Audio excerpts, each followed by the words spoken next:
Why you feel anxiety for no reason.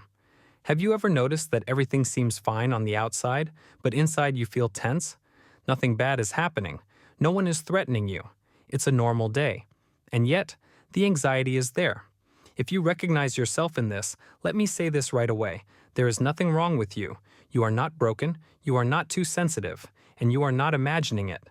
Anxiety without a clear reason is not a system error. It is a signal. And today, we're going to understand what it's trying to tell you. Sometimes it feels like anxiety appears out of nowhere, but in reality, it almost always has a source. It's just not where we're used to looking. Anxiety is not a thought, it's a body reaction. Very often it shows up before we have time to understand anything. Your body can be in danger mode even when your mind says everything is fine. One of the most common reasons for this kind of anxiety is accumulated tension. We live fast, we are constantly processing things, information, emotions, expectations.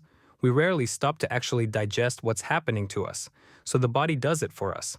Anxiety is like an overloaded file that the system can no longer ignore. There's another important thing. Anxiety often appears when you ignore yourself for a long time. When you endure things, agree when you don't want to suppress anger or exhaustion, live by I should instead of I feel. Emotions don't disappear, they go deeper, and anxiety becomes their voice. Sometimes anxiety is not about the present, it's an echo of the past. The body remembers what the mind has already forgotten. If you once had to stay alert, if it wasn't safe to relax, your nervous system may have learned to live in constant readiness. And even now, when there is no real threat, it continues to protect you, in its own way.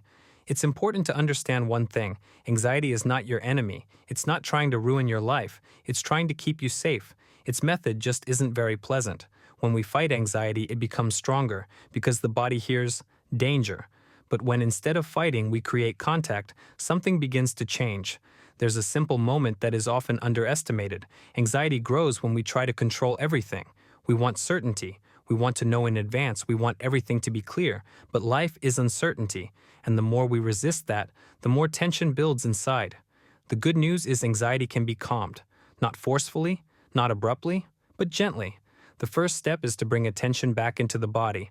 Right now, notice how you're sitting. Feel the support beneath you. Take a slow exhale slightly longer than your inhale. The body responds to signals of safety. The second step is to name what's happening. Instead of saying, something is wrong with me, try saying, right now I feel anxiety. Not, I am anxious. But there is anxiety in me. It's a small difference, but it gives you back control. The third step is to ask yourself a question. Not, how do I get rid of this? But what is this about for me? Sometimes the answer doesn't come right away. Sometimes it doesn't come in words at all. And that's okay. Over time, you'll start to notice. Anxiety comes less often and it leaves faster. Because it has been heard. And one more important thing. You don't have to be calm all the time. You don't have to be perfect. Calmness is not the absence of anxiety. It's the ability to be with it without losing yourself. Anxiety without a reason is not a malfunction. It's an invitation to slow down, to listen, to take care of yourself. And if you're listening to this right now, it means you're already on that path. You're doing better than you think.